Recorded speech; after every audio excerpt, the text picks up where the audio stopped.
हमारा तीसरा जो प्रकार है संज्ञा के संबंध में, उसका नाम है क्या? कारक। ठीक, आप इंग्लिश में इसको केस कहते हो। ठीक, देखिए क्या होता है, किसी भी संज्ञा या सर्वनाम शब्द को जब हम एक साथ जोड़कर लिखते हैं तो हमारा उससे वाक्य बनता है। भाई शब्दों का समूह क्या है? वाक्य है। लेकिन मान लीजिए एक संज्ञा का दूसरे संज्ञा के साथ संबंध बताने के लिए उसके बीच में किसी प्रतीक चिन्ह का आना जरूरी है। यदि प्रतीक चिन्ह ना आए तो हमको उसके पद रचना का बोध नहीं होता। जैसे भाई एक संज्ञा राम है मान लीजिए, पर ये अपने भूमिका के आधार पर कभी कर्ता होगा और कभी कर्म होगा। जैसे मान लो अगर मैं बोला कि राम है ना मोहन मारा, मान लीजिए ऐसा बोल दिया, ठीक है। या मैं बोल दूं मोहन राम मिठाई दी।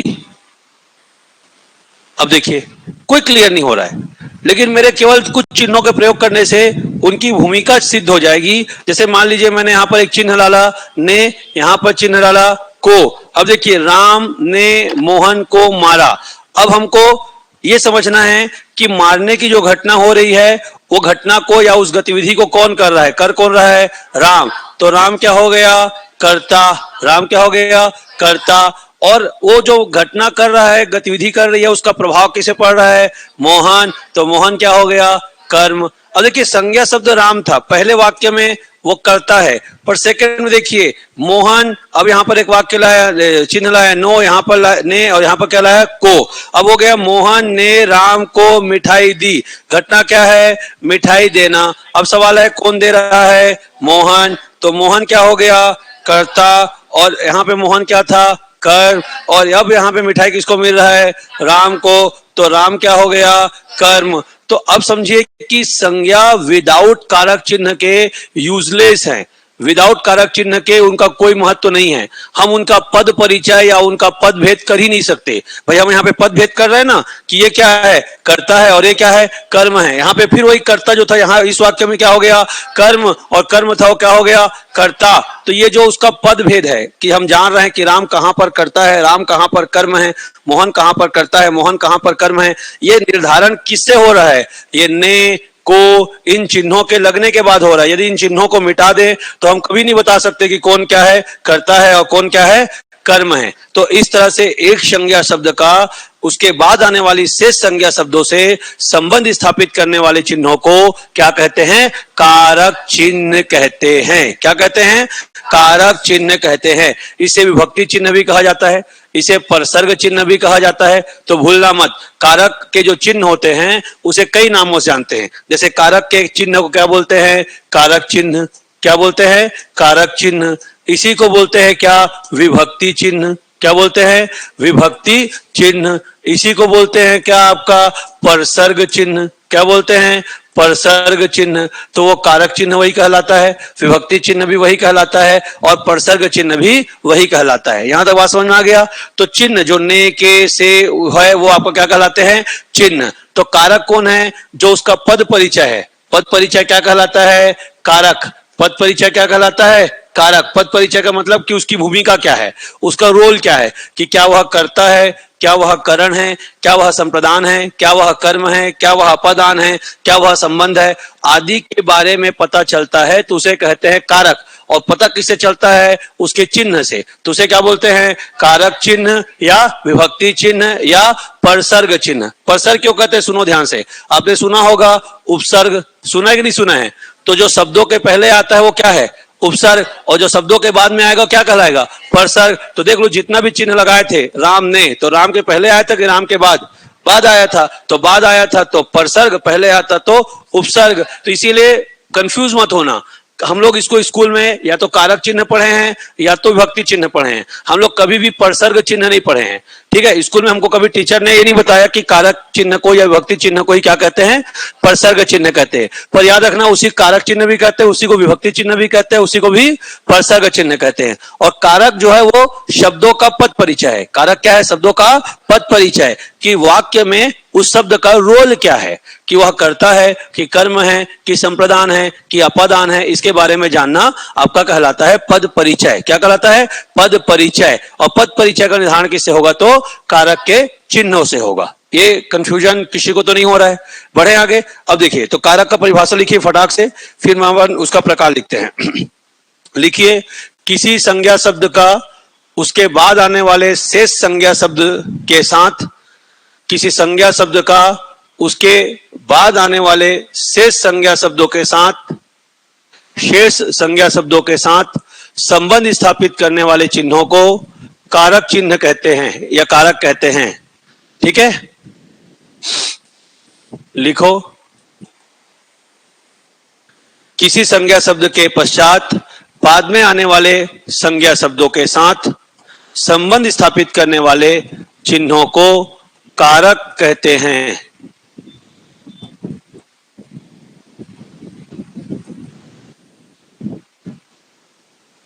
कारक कहते हैं, हो गया, कारक कहते हैं,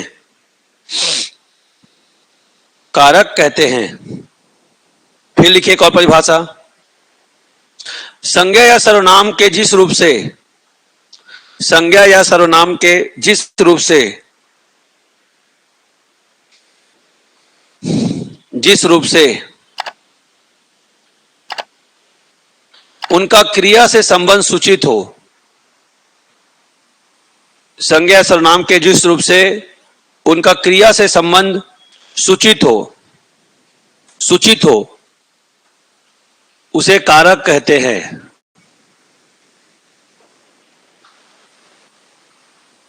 उसे कारक कहते हैं। आगे लिखो, कारक के भेद, कारक के भेद,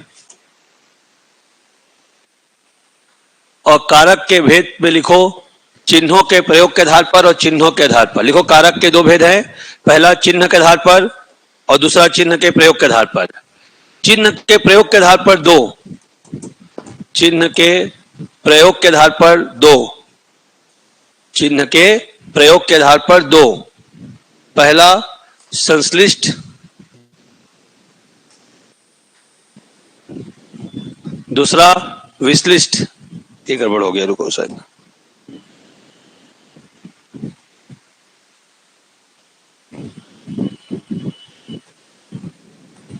संश्लिष्ट और यह है विश्लिष्ट। लिखिए, पहला हो गया क्या? संश्लिष्ट, और दूसरा हो गया क्या? विश्लिष्ट। हो गया संश्लिष्ट और विश्लिष्ट। ध्यान सुनना, अगर कोई, देखो कारक चिन्ह जानते हो, पहले कारक चिन्ह समझ लेते हैं, भी देखो, पहले इसको लिखे रहने दो फिर समझाऊंगा। कारक चिन्ह के आधार पर और चिन्ह के प्रयोग के आधार पर।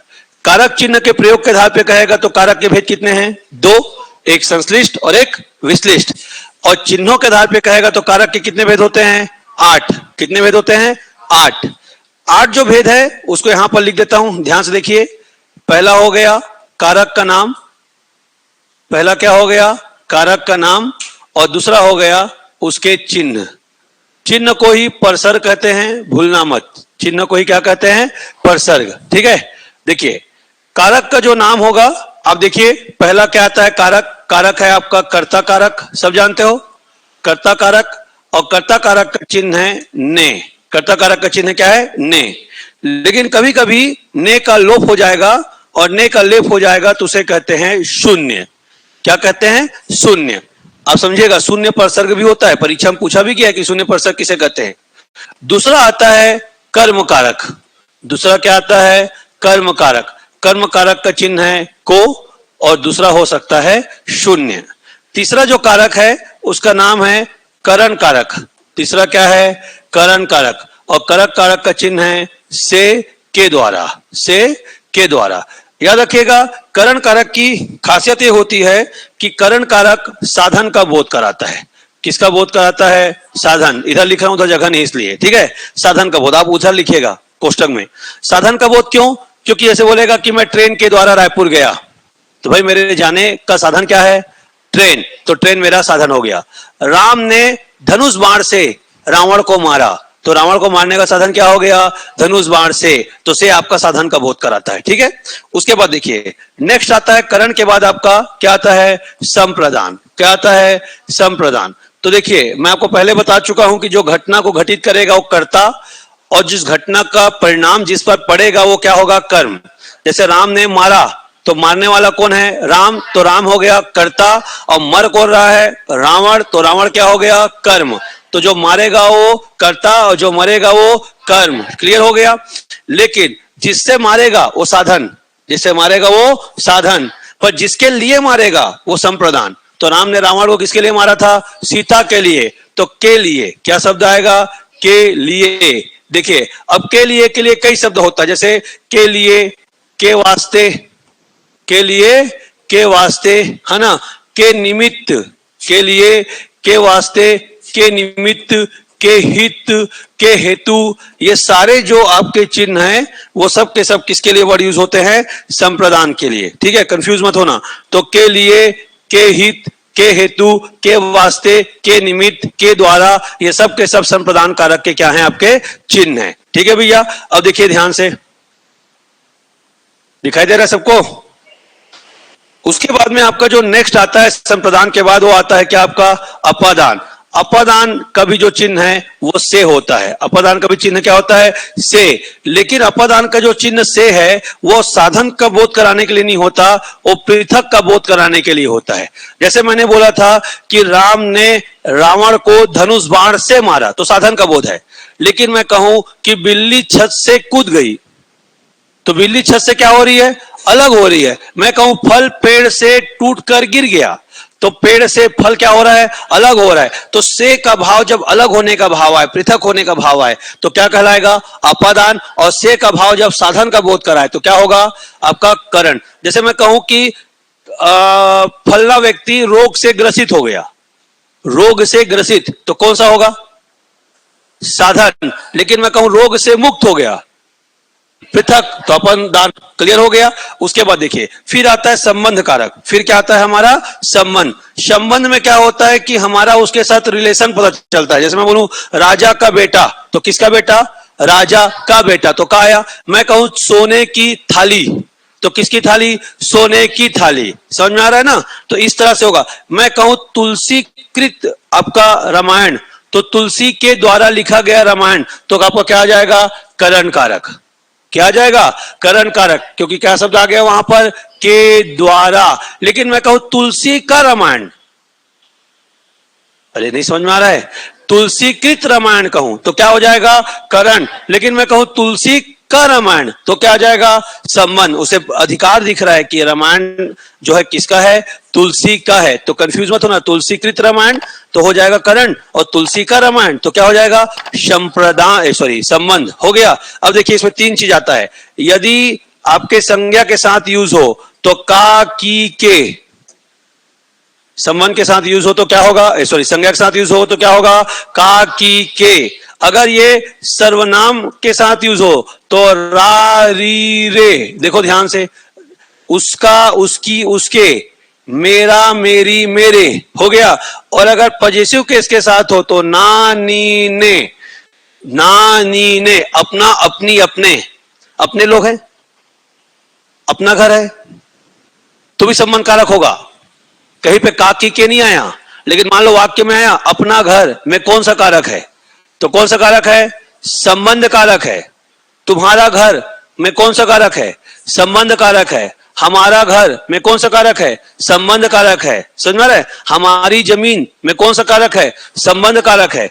तो जब संज्ञा के साथ प्रयोग होता है कारक चिन्ह तो का, की, के चलता है। राम का, मोहन का, समझ में आ रहा है? और जब वो सर्वनाम के साथ चलता है तो रा, री, रे चलता है, और सर्वनाम के पजेसिव केस के साथ चलता है तो ना, नी, ने चलता है। तो का, की, के, रा, री, रे, ना, नी, ने, तीनों चिन्ह आएंगे तो किसके लिए आएंगे? वो संबंध कारक। संबंध कारक ये पहला हो गया, ये दूसरा हो गया, ये तीसरा हो गया, ये चौथा, ये पांचवा और ये छठवा। छठवा के बाद क्या आता है? सातवां। सातवां का नाम है अधिकरण।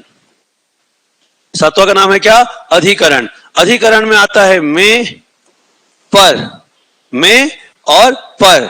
अधिकरण में क्या आता है? में और पर। उसके अलावा आता है शून्य। उसके अलावा क्या आता है? शून्य। ठीक है। और 8th नंबर आता है जिसका नाम है संबोधन। क्या आता है? संबोधन। संबोधन जानते हो? हे, अरे, हे अरे, ये क्या कहलाएगा आपका? संबोधन। किसी को पुकारना हो, हे सुन तो, अरे आओ तो, ऐसा, तो ये संबोधन है। तो क्लियर हो गया यहां तक? नीरज समझ में आ रहा है कि नहीं? कहां थे दोस्त? पक्का? ठीक, चलो। और सो को उठा है कि नहीं? कम से कम बता। उठा है, ठीक। कॉलेज जाना था इसलिए। वाह, अरे। और तेरी सहेली कहां है सौम्या? क्या करने है? शायद वो भी कंफर्म नहीं है। तू भी? हाँ, वे सुन नहीं होगा।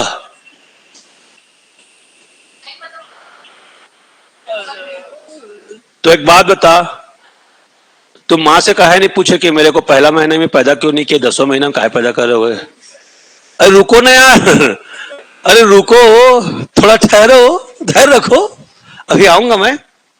अभी तो मैं केवल चिन्ह बताया हूं, मैं व्याख्या किया हूं क्या? अभी मैं बोला क्या कारक खत्म हो गया?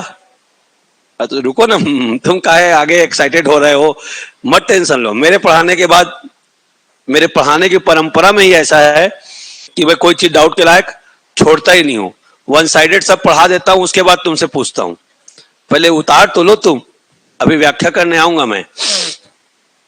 कई बार चिन्ह नहीं लिखा होता, लेकिन चिन्ह छुपा होता है, तो वह शून्य परसर कहलाता है। जैसे राम ने रावण को मारा तो नहीं दिख रहा है तुमको। अब मैं बोलूं राम आम खाया, कहां है ने? ये शून्य परसर्ग है। साइलेंट होना कहलाता है शून्य। साइलेंट होना कहलाता है शून्य। बस अभी मत पूछो ना डाउट को ज्यादा एडवांस में। मैं कारक खत्म, मैं पूछूं संज्ञा सर्वनाम का डाउट फिर? संश्लिष्ट और विश्लिष्ट को देखो ध्यान से कैसा होता है।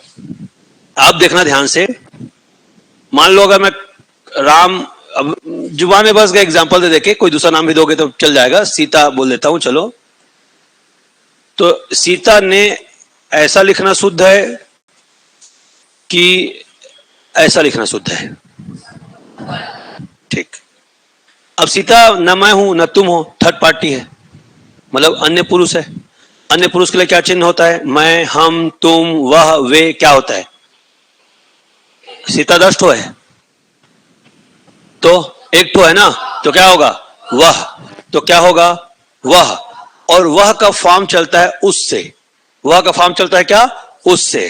तो क्या लिखूं? उस ने ऐसा लिखूं तो सही है, या उसने ऐसा लिखो सही है? कैसा सही है? नीचे वाला। अलग अलग नहीं लिखते। तो देखो ये ने चिन्ह है, ये भी ने चिन्ह है, ये भी ने चिन्ह है। अगर ने अर्थात कारक चिन्ह संज्ञा के साथ प्रयोग हो तो अलग लिखा जाता है। संज्ञा के साथ प्रयोग हो तो अलग, अलग मतलब विश्लिष्ट। और अगर सर्वनाम के साथ प्रयोग हो तो वह साथ में चिपक कर लिखा जाता है, तो उसे कहते हैं संश्लिष्ट। बस इतनी बात है, खत्म कहानी। ठीक है। शून्य का मतलब यहां पे सुन लो, कुलेश्वर या जितने लोग डाउट पूछ रहे थे। मान लो मैं कहूं राम ने श्याम को मारा, तो यहां पर ने आया। लेकिन मैं कहूं राम रोटी को खाया, तो यहां पर ने नहीं आया। तो ये क्या कहलाएगा? आपका शून्य। पर वहां पर ने है, लिखा नहीं गया है। और जब लिखा नहीं जाए, ने साइलेंट हो जाए, तो उसके जगह पर क्या वर्ड यूज करते हैं? शून्य परसर्ग। क्या वर्ड क्यों करते हैं? शून्य। पर ऐसा नहीं कि अपने मन से कहीं पर भी शून्य लगा दोगे, अपने मन से कहीं पर भी ने लगा दोगे। उसका नियम है। उसका क्या है? नियम है। तो हम उसको एक बात में याद रखते हैं कि जहां पर भी कारक चिन्ह दिखाई दे लिखने में, तो वहां पर होगा वो सप्रत्यय।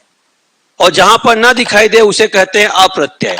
और अप्रत्यय को हम शॉर्ट फॉर्म में कहते हैं शून्य। अर्थात वो है तो जरूर, पर शो नहीं हो रहा, हाइड है, लोपित है। तो जब लोपित होता है, हाइड होता है, तो उसके स्थान पर हम वहां पर क्या बोलते हैं? शून्य परसर्ग। पर हिंदी में शून्य परसर्ग शब्द का प्रयोग होता है। ठीक है, चलिए बढ़े आगे। पक्का आप लोग ना इंटरेस्ट लेके पढ़ो। मतलब मैं अकेले नहीं हूं आपके गुस्सा करने वाला।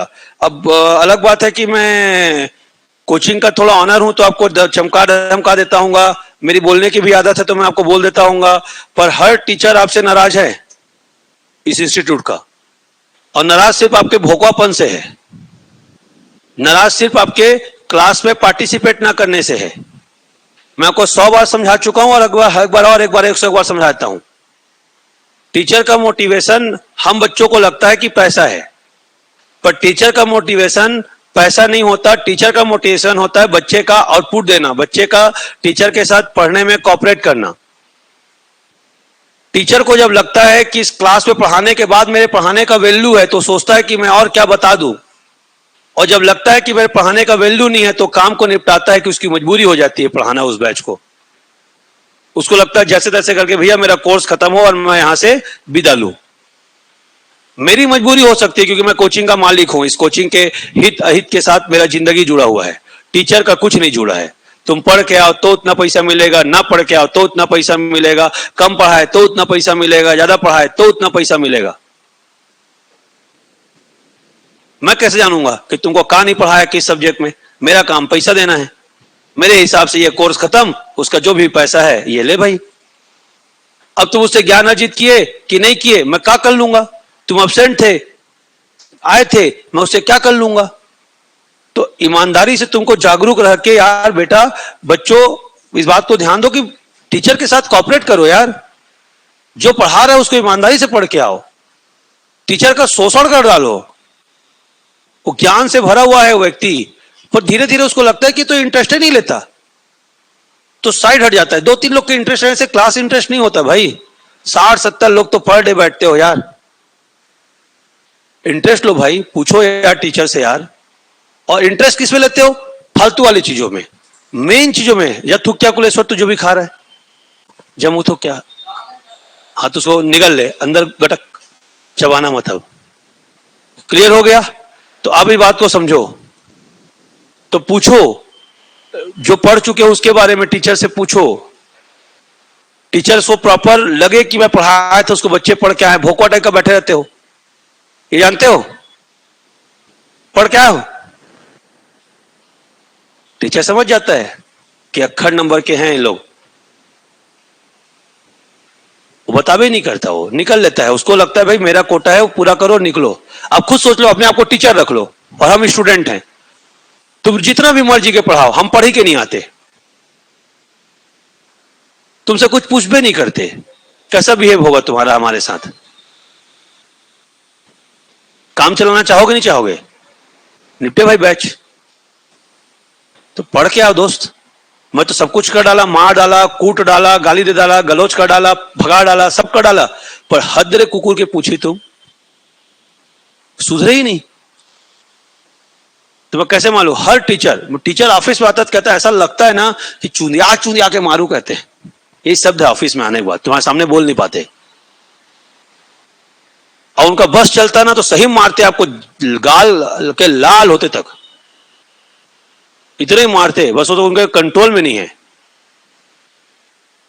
और क्यों नहीं मार पाते?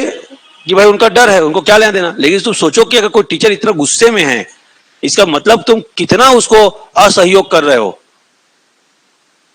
उसको पढ़ने पढ़ाने में। अब यहां सहयोग का मतलब इतना ही तो सहयोग है कि जो टीचर पढ़ाया उसको प्रॉपर पढ़ के आना और उससे डाउट पूछना, और उसके पढ़ाए हुए चीजों को यदि वो पूछे तो जवाब देना। इतना ही सहयोग तो मांग रहा है आपसे। और कौन सा ये बोल रहा है कि मेरे पढ़ाए के पहले मैं तुमसे पूछूं तो तुम मुझे जवाब दो? क्या सहयोग मांग रहा है कि मैं आज पढ़ा दिया तो कल पढ़ के आ जाओ और मुझे उसका क्या दे दो? जवाब दे दो। बताओ कितने लोग देते हो जवाब इसमें से? 1-2 लोग बस। कितने लोग पढ़ के आते हो बताओ? मैं कल पढ़ाया वचन और पुरुष, कितने लोग प्रॉपर वचन और पुरुष के क्वेश्चन सॉल्व करके आए हो? देखो 2 लोग, अधिकतम हो जाए 3। अब सबके पास एक ठो बहाना होगा, कल क्यों नहीं पढ़ के आए। तो कितने में टीचर अपनी एनर्जी को वन साइडेड बना के रखेगा बताओ? तुमको लगता है कि पैसा एनर्जी थोड़ी है बे। पैसा उसके जीवन जीने का साधन है, वो एनर्जी नहीं है, वो उसकी मजबूरी है। तुमको भी मैं कह दूं कि बिना कमाए बिना पढ़े पैसा मिल जाएगा तो पढ़ोगे? बताओ। तो पैसा कमाना फिर क्या हो गई? मजबूरी हो गई। वो किसी का इंटरेस्ट नहीं रह गया। इंटरेस्ट कब होता है? जब व्यक्ति को लगता है मेरे पढ़ाने का कोई व्यक्ति मोल चुकाता है। और आप लोग उस स्तर पर पार कर चुके हो, बेशरम से भी नीचे हो चुके हो तुम लोग।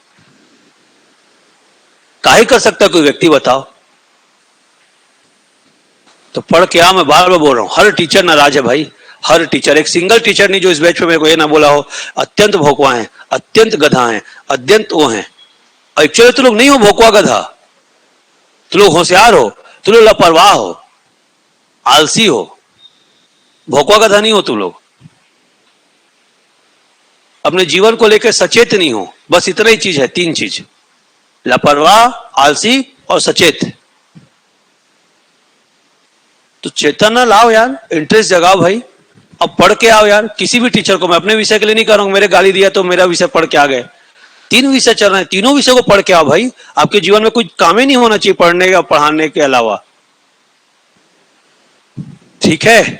तो 1-2 पेज पढ़ाता है यार टीचर 1-2 दिन में यार, एक दिन में पढ़ के आओ भाई। एहसान करो थोड़ा सा टीचरों पे, उसका ऊर्जा बनाए रखो उसके पढ़ाने का। नहीं तो सब इस बैच को ना वैसे ही निपटा देंगे कि जान दे। हालांकि कोई अभी तक अपना निपटाया नहीं है, लेकिन पढ़ाने की इच्छा सबकी मर चुकी है। आपके बैच में कोई इंटरेस्ट नहीं लेता कभी।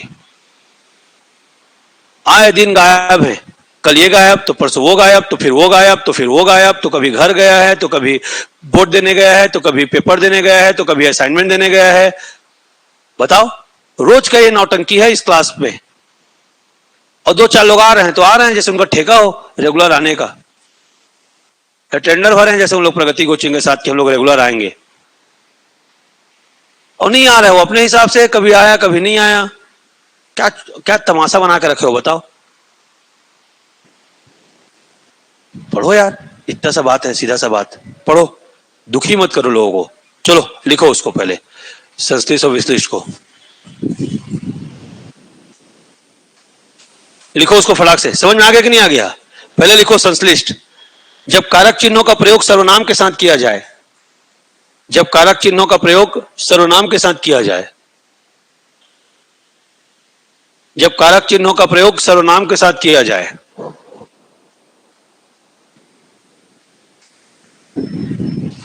जब कारक चिन्हों का प्रयोग सर्वनाम के साथ किया जाए तो उसे संश्लिष्ट कहते हैं, तो उसे संश्लिष्ट कहते हैं। हो गया? तो उसे संश्लिष्ट कहते हैं। जैसे लिखो, जैसे उसने, उसको, मेरा, मेरी, एक साथ जोड़ के लिखना ना बेटा। उसने, उसको, इसने, इसको, मेरा, मेरी। अब पढ़ना तो एक समझ में आ रहा है बेटा? पक्का? तू नहीं है पक्का पढ़ के आ रही ना? तू इन लोग के संगति में बिगाड़ना मत। तू वर्षा, तू ठीक ठाक जवाब देती है, पढ़ के आती है ना? पक्का? ठीक। नए बच्चे लोग ज्यादा पढ़ के आते हैं, शायद तुम्हारी संगति में बिगड़ ना जाए, डर लगता है। अब भाई लगे तो बाद में। एक वैसी ये ठीक ठाक पढ़ रही थी, पढ़ती कि नहीं रही तू जोजवी? आजकल तू भी मुंह बंद करके बैठी रहती है। हाँ, तेरा तारीफ कर दिया तो फूल तो नहीं गई तू, हवा में उड़ तो नहीं रही है? अब पढ़ क्या प्रॉपर। एक बार जो चस्का लगता है उसको मेंटेन करना बहुत मुश्किल है। ये लोग ठीक ठाक पढ़ते रहते हैं, भगवती, ये ममता। और तेरी सहेली कहाँ है, होशियार चंद, मधु?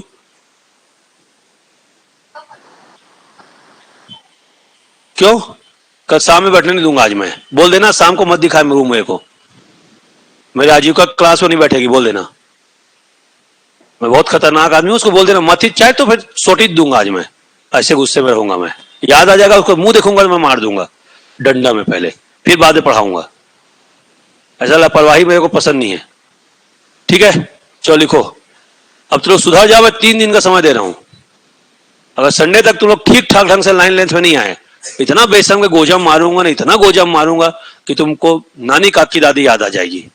प्रॉपर पढ़ के आना शुरू कर दो, नहीं तो सही में रोज भैंसा गोदान गोदूंगा मैं, इतना गोदूंगा कि तुम आना बंद कर दो। ज्यादा सुकून होगा। बढ़िया, मैं आऊंगा इसमें स्मार्ट बोर्ड में पिक्चर लगा के बैठ के देखूंगा, कुछ तो उपयोग करूंगा ना अपने स्मार्ट बोर्ड का। या तो पढ़ के आओ, मारने का मौका मत दो। चलो लिखो, किस पे लिखे हो अभी? ठीक, फिर लिखो विश्लेषण। विश्लिष्ट मतलब विश्लेषण से ही बना है विश्लिष्ट। लिखो, जब कारक चिन्हों का प्रयोग संज्ञा के साथ हो, जब कारक चिन्हों का प्रयोग संज्ञा के साथ हो, जब कारक चिन्हों का प्रयोग संज्ञा के साथ हो तो कारक चिन्ह संज्ञा से पृथक लिखे जाते हैं। तो कारक चिन्ह संज्ञा से पृथक लिखे जाते हैं, कारक चिन्ह संज्ञा से पृथक लिखे जाते हैं।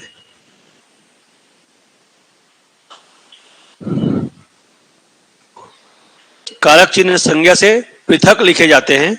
हो गया, कारक चिन्ह संज्ञा से पृथक लिखे जाते हैं, इसे हो गया, इसे संश्लिष्ट कहते हैं, सॉरी विश्लिष्ट कहते हैं। लिखिएगा एग्जाम्पल, राम ने मोहन को, अलग अलग लिखना ना, राम ने मोहन को आदि। हो गए भैया? चलिए अब लिखिए चिन्हों के आधार पर कारक चिन्ह, फटाफट लिखते चलिए। पहला लिखो कर्ता कारक, इसको लिख चुके हो कि नहीं पूरा? इसको लिख चुके हो ना? ठीक, चलिए फटाफट लिखते हैं। पहला कर्ता कारक, फटाफट मिटा दो इसको या नेक्स्ट पेज ले लेता हूं। देखिए पहला आते हैं कर्ता कारक, ध्यान समझते चलना। और पहला क्या आ गए? कर्ता कारक। अब देखिए बेटा, कर्ता कारक में अपन दो तरीके से बात कर रहे हैं। पहला क्या? पहला तरीका यह है जिसमें ने का चिन्ह आएगा और जिसमें ने का चिन्ह नहीं आएगा, और ने का चिन्ह नहीं आएगा उसे क्या बोलेंगे? शून्य। अब सुनो, जैसे हम लोग कारक चिन्ह को कारक चिन्ह बोले, बोले कि नहीं बोले? उसी को हम लोग क्या बोले? विभक्ति चिन्ह बोले। उसी को हम लोग क्या बोले? परसर्ग बोले। उसी को प्रत्यय भी बोलते हैं। भाई उपसर्ग का उल्टा क्या होता है? प्रत्यय। तो प्रत्यय का पर्यायवाची है परसर्ग, प्रत्यय का पर्यायवाची है परसर्ग। तो प्रत्यय कहो या परसर्ग कहो, दोनों का मतलब एक ही होता है। अब अगर ने आ रहा है तो ने का मतलब हो गया सप्रत्यय, सप्रत्यय का मतलब होता है प्रत्यय के साथ, और ने नहीं आ रहा है तो क्या कहलाएगा? अप्रत्यय। क्या कहलाएगा? अप्रत्यय। मतलब अगर किसी कर्ता शब्द के बाद उसका चिन्ह ने आए तो हम उसे कहेंगे सप्रत्यय कर्ता कारक। और अगर मान लीजिए कर्ता कारक चिन्ह ने नहीं आए, ने नहीं आए मतलब साइलेंट होगा, ने नहीं आया मतलब क्या होगा? साइलेंट होगा। वो वहां पर ने होगा, भाव वही आएगा, लेकिन लिखा नहीं जाएगा। जब ने नहीं लिखा जाएगा तो वहां पर हम कहेंगे शून्य परसर्ग। क्या कहेंगे? शून्य परसर्ग। क्या कहेंगे? शून्य परसर्ग। याद रखना ना, ऐसी ऑप्शन में देता है व्यापम में, शून्य परसर्ग, ऐसे ही शून्य परसर्ग। और शून्य नहीं है मतलब प्रत्यय नहीं है, प्रत्यय नहीं है मतलब अप्रत्यय, तो उसे हम क्या कहेंगे? अप्रत्यय कर्ता कारक। क्या कहेंगे? अप्रत्यय कर्ता कारक। तो पहले तो सब प्रत्यय कर्ता कारक, प्रत्यय कर्ता कारक क्या होता है समझ में आया कि नहीं आया? पक्का? पहले कर्ता कारक लिखिए, फिर दोनों का भेद लिखवाता हूं। लिखिए कर्ता कारक। कर्ता कारक में लिखो, वाक्य में जो शब्द काम करने का अर्थ देता है उसे कर्ता कारक कहते हैं। वाक्य में जो शब्द काम करने वाले का बोध कराता है,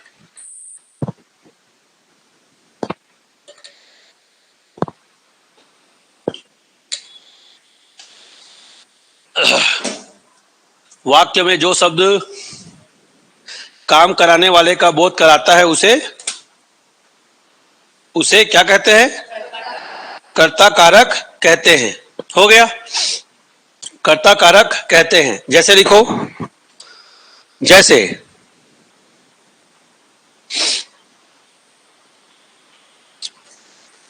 लिखवाऊं, राम ने रावण को मारा।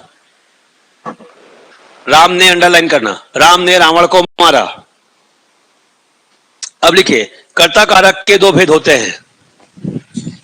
कर्ता कारक के दो भेद होते हैं। कर्ता कारक के दो भेद होते हैं।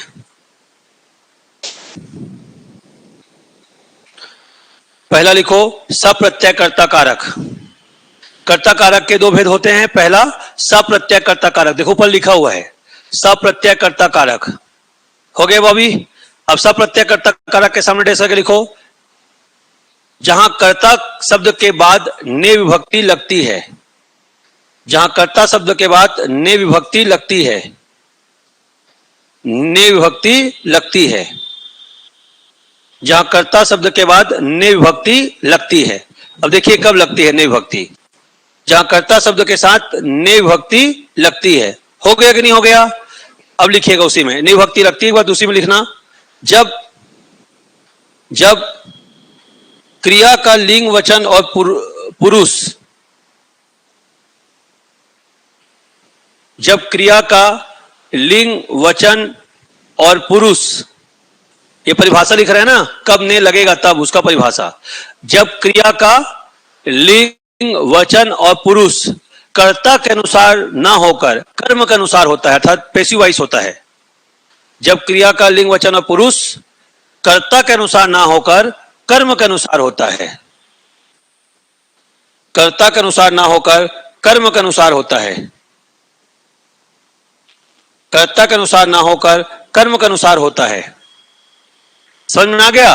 मतलब जब एक्टिव फॉर्म में रहेगा है ना तो ने नहीं लगेगा, और जब पैसिव फॉर्म में रहेगा तो ने लगेगा। ठीक समझाता हूं मैं भी, खैर परेशान मत हो।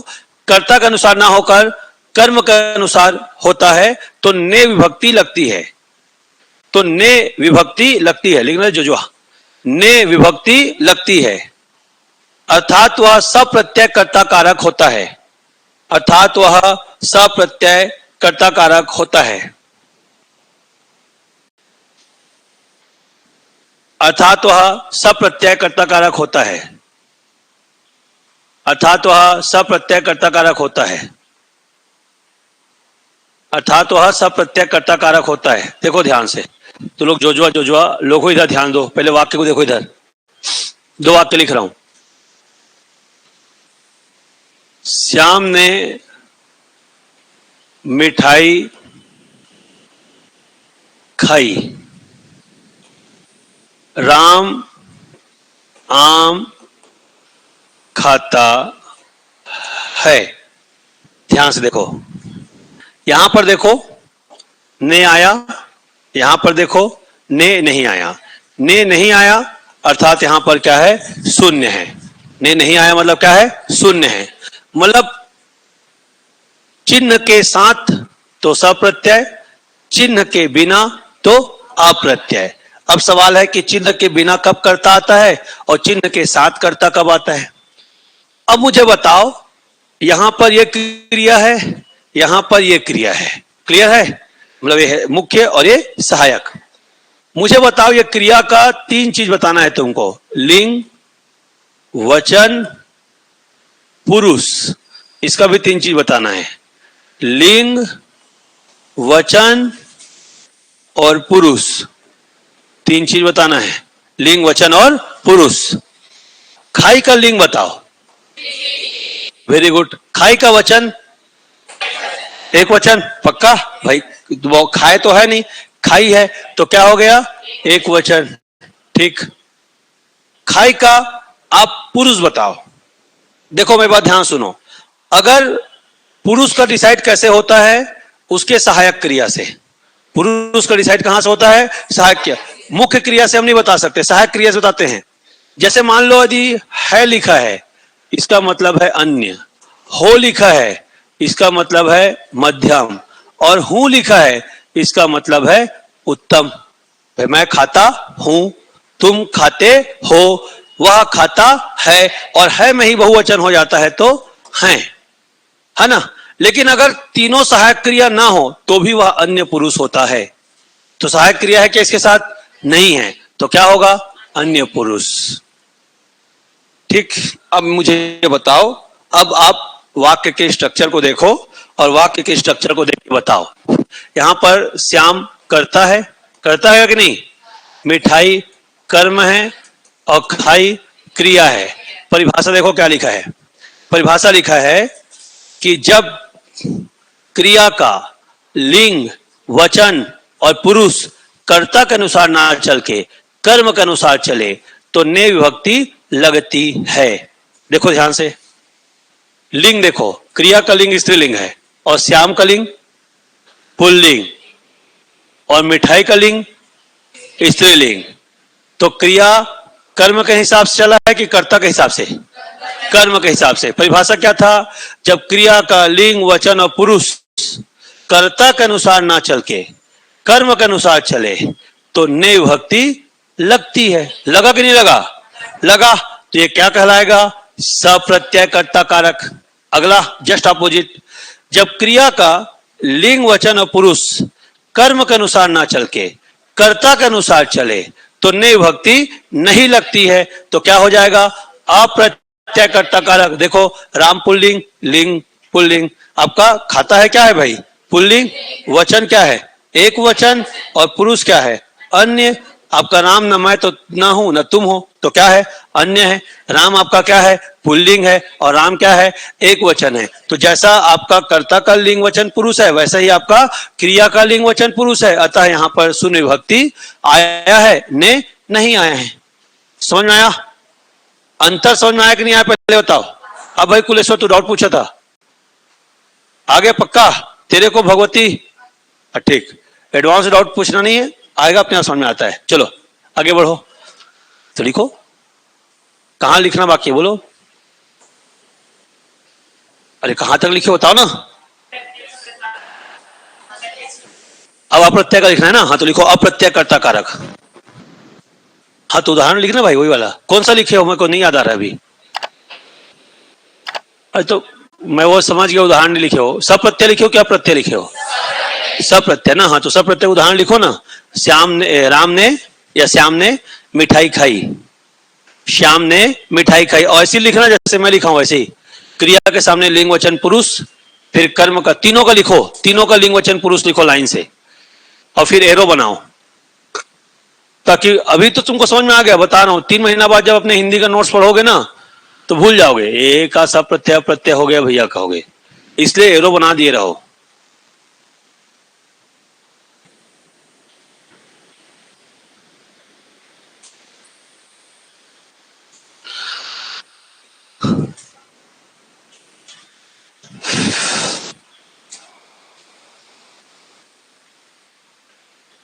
हो गया? हो गया कि नहीं हो गया?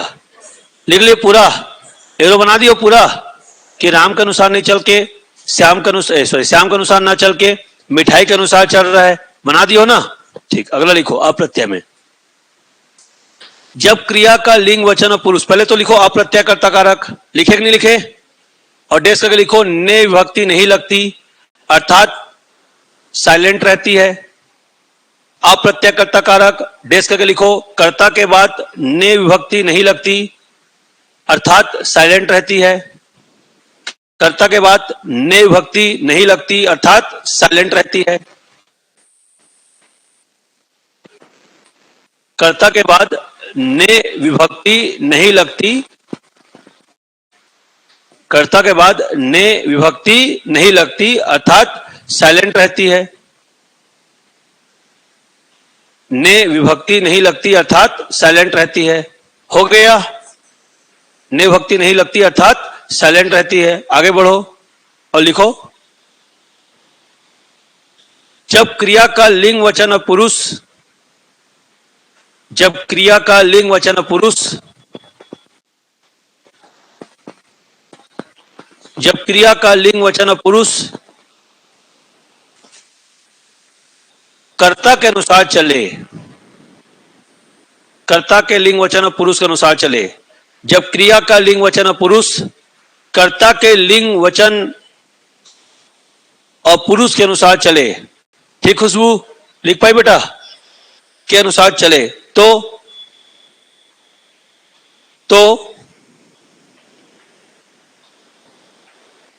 उसे अप्रत्यय कर्ता कारक कहते हैं। तो उसे अप्रत्यय कर्ता कारक कहते हैं, अप्रत्यय कर्ता कारक कहते हैं। इसमें ने विभक्ति नहीं लगती, इसमें ने विभक्ति नहीं लगती। लिख लो, मोहन खाता है, मोहन खाता है। राम दौड़ता है, सब में शून्य उपसर्ग है ना। मोहन खाता है, राम दौड़ता है। और कैसे करोगे देखो इधर ध्यान से, ऐसे लिखे बेटा, मोहन खाता है, लिख दिए ऐसा। और फिर यहां से ऐसा एरो करो और एरो करके ना बेटा यहां पर लिख दो क्या, शून्य उपसर्ग, ताकि तुम ना, मैं अभी का टेंशन नहीं है बेटा, अभी तो तुम सबको याद रहेगा आजकल पढ़े हो तो, पर 6 महीना बाद जब अपने नोट्स को पढ़ोगे ना तो भूल जा रहोगे। और यहां पर ना ऊपर में ऐसा लगा दो इस तरह से, ताकि तुमको ध्यान रहे शून्य उपसर्ग है। लिख दिया ऐसा। उसके बाद फिर एक काम करो, ये मोहन है और मोहन से एरो ला के इसमें लगा दो, किसमें, खाता में, और लिख दो मोहन और खाता का लिंग वचन पुरुष एक समान है। समझे कि नहीं मित्र? एक का प्रीतम, समझा बेटा? ठीक, चलो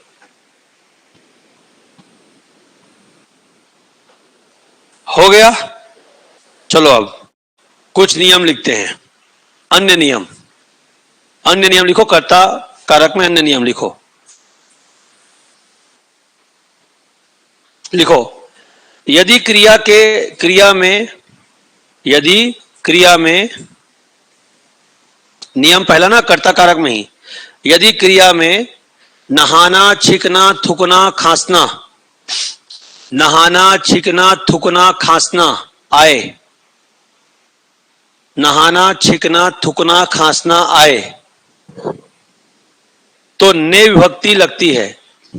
नहाना, छिकना, थूकना, खांसना आए तो ने विभक्ति लगती है, तो ने विभक्ति लगती है। एग्जाम्पल लिखो बेटा,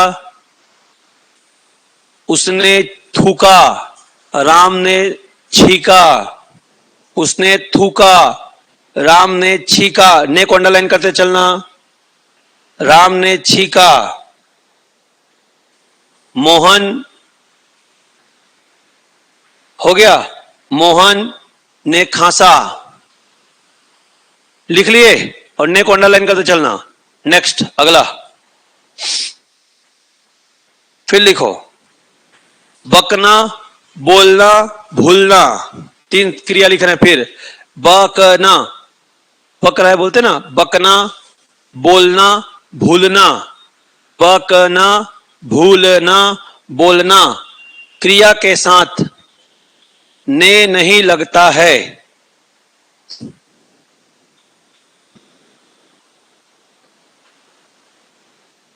बकना, बोलना, भूलना क्रिया के साथ ने नहीं लगता है, के साथ ने नहीं लगता है। हो गया। फिर लिखो, कभी कभी, कभी कभी बोलना शब्द के साथ ने लगता है, कभी कभी बोलना शब्द के साथ ने लगता है, बोलना क्रिया के साथ ने लगता है।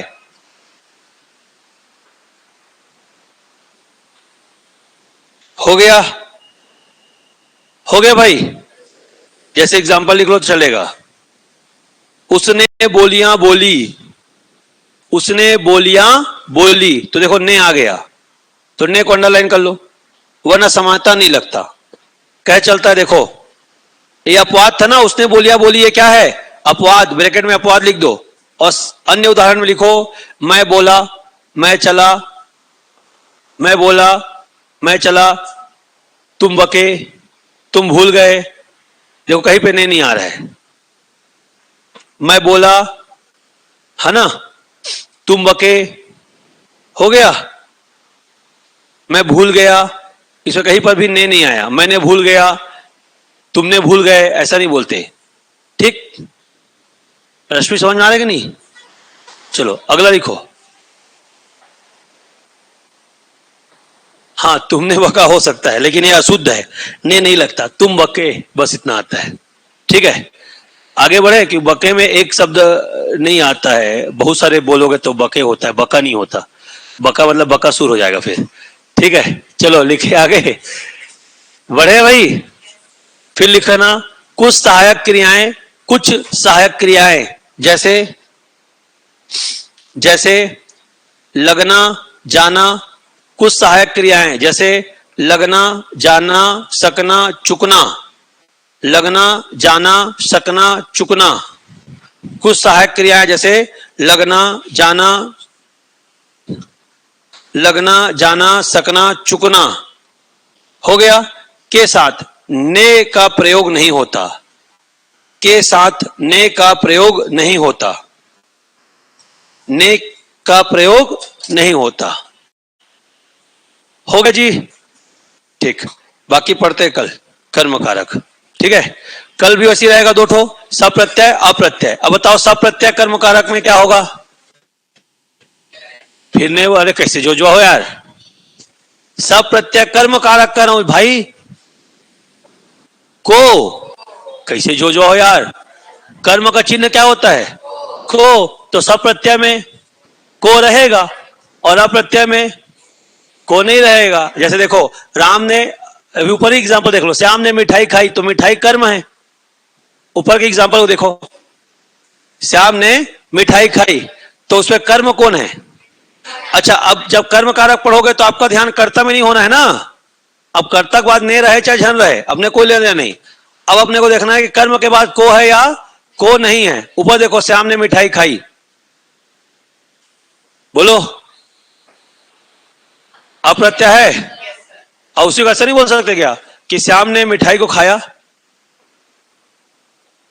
नहीं बोल सकते भाई, अभी बोले हो श्याम ने मिठाई खाई, और उसी में बोलूं कि श्याम ने मिठाई को खाया। अब देखो, ध्यान दो, अगर तुम लोग मेरे कर्ता कारक को समझ गए होगे तो कर्म कारक को भी समझ गए होगे। वहीं पे दो लाइन लिखो, चलो अभी होमवर्क करो, क्लास वर्क करो, बस दो वाक्य लिखो और मुझे बताओ कि क्या हो रहा है। श्याम ने मिठाई खाई, श्याम ने मिठाई को खाया, दो वाक्य लिखो और बताओ। इसके बाद फिर तुम लोग होशियार हो जाओगे। क्या हो रहा है बता सजल, देख के बता, दिमाग लगा थोड़ा सा।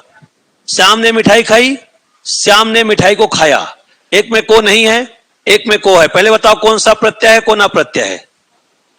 श्याम ने मिठाई को खाया, ये क्या है? सप्रत्यय। और श्याम ने मिठाई खाई, क्या है? अप्रत्यय। देखो, जो कर्ता में सप्रत्यय था वो कर्म में क्या हो गया? अप्रत्यय हो गया। अब बताओ क्या हुआ है? दोनों वाक्य को ध्यान से देखो, बताओ क्या हुआ है। हाँ, वेरी गुड। कर्म के अनुसार लिंग, वचन और पुरुष चलेगा तो को नहीं लगेगा, और को नहीं लगेगा मतलब अप्रत्यय। भाई, खाई मिठाई के हिसाब चला है कि श्याम के हिसाब चला है? मिठाई के हिसाब से। और मिठाई कर्म है, करता है, कर्म है। तो जब वाक्य में क्रिया का लिंग, वचन और पुरुष, वाक्य में क्रिया का लिंग, वचन और पुरुष कर्म के अनुसार चलेगा तो को नहीं आएगा, तो क्या हो जाएगा? अप्रत्यय, अर्थात शून्य पर सर्ग, अर्थात शून्य पर सर्ग। और जब वाक्य में क्रिया का रूप है ना, क्रिया का रूप, रूप का मतलब क्या हो गया? लिंग, वचन, पुरुष। क्रिया का रूप कर्म के अनुसार ना चल के कर्ता के अनुसार चलेगा। देखो, श्याम ने मिठाई को खाया, तो खाया पुल्लिंग है कि स्त्रीलिंग है? पुल्लिंग है। तो मिठाई के अनुसार चला कि श्याम के अनुसार? श्याम के अनुसार। तो जब वाक्य में क्रिया का रूप कर्म के अनुसार ना चल के कर्ता के अनुसार चलेगा तो को आ जाएगा, और को आ जाएगा तो सप्रत्यय। श्याम ने मिठाई को खाया, खत्म कहानी। अरे कहानी खत्म हो गया कि नहीं? इतना ही बात तो समझना था। कल बस इसी को लिखना है, और अगर लिख पाओगे तो अच्छी बात है, लिख के ले आना। कल मैं चेक करूंगा कॉपियां सबकी। एक परिभाषा लिख के ले आओगे? पक्का? चलो मैं कल कॉपियां चेक करूंगा। तो कल कारक खत्म, बस दो ही ठो है। इसके बाद तीसरा में ट्विस्ट है यहाँ पे, ये देखो, एक ठो ट्विस्ट यहाँ पे है और एक ठो ट्विस्ट यहाँ पे है, बस। बाकी कहीं ट्विस्ट नहीं है, बाकी सब एकदम इजी है। ये तो एकदम इजी है, रोग से मुक्त, बिल्ली कूद गई, ऐसा ऐसा वाला है। ये भी एकदम इजी है। ट्विस्ट जो बच गया संप्रदान में बच गया, अधिकरण में। और सबसे ज्यादा कठिन पूछता है संप्रदान को। इसमें कैसे होता है देखो, जैसे एक प्रश्न होता है ना, मैं जल में तैर रहा हूं, ऐसी बोलते हो ना, तो भैया जल के भीतर तैरते हो कि जल के ऊपर तैरते हो? तो ऊपर के लिए पर आएगा कि में आएगा? भाई हम कक्षा में बैठे हैं कि कक्षा पर बैठे हैं? कक्षा में। ये एक ढका हुआ कमरा है जिसके अंदर हम बैठे हैं। और छत में बैठा हूं कि छत पर बैठा हूं? पर हम लोग बोलते क्या है, अबे आ जाना छत में बैठा हूं। अब हम बोलते कैसे हैं वाक्य में, अबे आ जा छत में बैठा हूं। हम लोग कभी नहीं बोलते छत पर बैठा हूं। जबकि सतह पर होगा तो क्या होगा, पर, और भीतर में होगा तो क्या होगा, में। बस इसी को ध्यान देना है यहां पर, ठीक है। कहीं कहीं पर ये में और पर दोनों नहीं आएगा तो क्या हो जाएगा, शून्य पर लोभ हो जाएगा। वह द्वार द्वार भटक रहा है, वह द्वार द्वार भटक रहा है तो क्या होगा, शून्य पर सर। जबकि होना क्या था, वह द्वार द्वार पर भटक रहा है। हो गया। वह गंगा किनारे टहल रहा है, शून्य पर सर क्या होगा, वह गंगा के तट में भटक रहा है। अब तट में आएगा, तट पर नहीं आएगा, तो ये शून्य पर सर्ग आएगा। समझे कि नहीं समझे? तो इस तरह से यहां पर आएगा। संप्रदान को ही समझा के जाता हूं, भली कल लिखेंगे। सजल बोल रहा है सर जात होकर हद पढ़ा दिस कह रहे होंगे। अच्छा तेरा नाम पूर्णानंद, सॉरी। संप्रदान में देखो ध्यान से, कारण होना जरूरी है। मतलब भाई ठीक है तुम पढ़ रहे हो किसके लिए, खुद के लिए, कुछ बनने के लिए। पर कई जगह ऐसा आएगा बेटा जहां पर को आ जाएगा। नियमता को आपका क्या है, कर्म कारक। पर एक जगह को आपका संप्रदान हो जाएगा जब देने का भाव आएगा तो। ये बस सिंगल ट्विस्ट है। जैसे मैंने कहा राम ने रावण को मारा तो कर्म कारक है, को बस ध्यान देना ना, ने को ध्यान मत देना भी। भाई राम ने रावण को मारा तो ने भी आया है और को भी आया है, पर ध्यान किसको देना है, को। तो राम ने रावण को मारा, को क्या है, कर्म कारक। लेकिन मैं कहूं कि राम ने रावण को चॉकलेट दी, या मैं कह दूं राम ने रावण को आशीर्वाद दिया, राम ने रावण को आशीर्वाद दिया, तो लास्ट में देने का भाव आया। तो देने का भाव आएगा और अगर कर्म के बाद को लगा रहेगा तो वह कर्म कारक ना होकर संप्रदान हो जाएगा। समझ आया? और ये प्रश्न व्यापम का प्रश्न है। व्यापम का प्रश्न बताता हूं क्या आया था। राम ने गरीबों को कंबल बांटी, राम ने गरीबों को कंबल बांटी, और गरीबों के बाद क्या आया, को, उसको अंडरलाइन किया और अंडरलाइन करके पूछा व्यापम ये कौन सा कारक है, को अंडरलाइन किया और बोला कि को कौन सा कारक है। ऑप्शन में था करण, कर्म, संप्रदान, कर्ता। तो सब लोगों ने क्या मारा, कर्म। भाई को मतलब क्या, कर्म। हम संप्रदान का मतलब समझते हैं के लिए, के हेतु, के वास्ते। पर क्रिया को देखो, क्रिया में देने का भाव है। राम ने गरीबों को कंबल बांटी, तो बांटना मतलब क्या है, देना। तो देने का भाव होगा तो को कर्म कारक ना होकर संप्रदान हो जाता है। बस इतना दिमाग में रखना। तो उत्तर लिया संप्रदान। सारे बच्चे बोले गलत उत्तर लिया है, गलत उत्तर लिया है। बोले सर दाव पत्ती करेंगे, क्यों? तो बोले सर को कर्म कारक है, संप्रदान उत्तर ले लिया, जबकि सिंगल ट्विस्ट है। बाकी सब क्रिया में को आएगा तो कर्म कारक, लेकिन देने का भाव आएगा तो संप्रदान। जैसे राम ने रावण को मारा तो को क्या है, कर्म है, लेकिन राम ने रावण को आशीर्वाद दिया तो क्या हो गया, संप्रदान। समझे? बस बाकी में कुछ नहीं रखा है, बाकी सबको तो इजी है। ठीक है, तो तीन बातें ट्विस्ट थी। कर्म कारक समझ गए, संप्रदान समझ गए, अधिकरण समझ गए, यही बस ट्विस्ट है। बाकी कल मैं नोट करवा दूंगा, और कल नोट करते समय फिर कोई डाउट आएगा तो पूछेगा। लेकिन ऑब्जेक्टिव सॉल्व करके आओ। आप लुसेंट का, अरिहंत का पुस्तक खरीदो दोस्त, सॉल्व करो।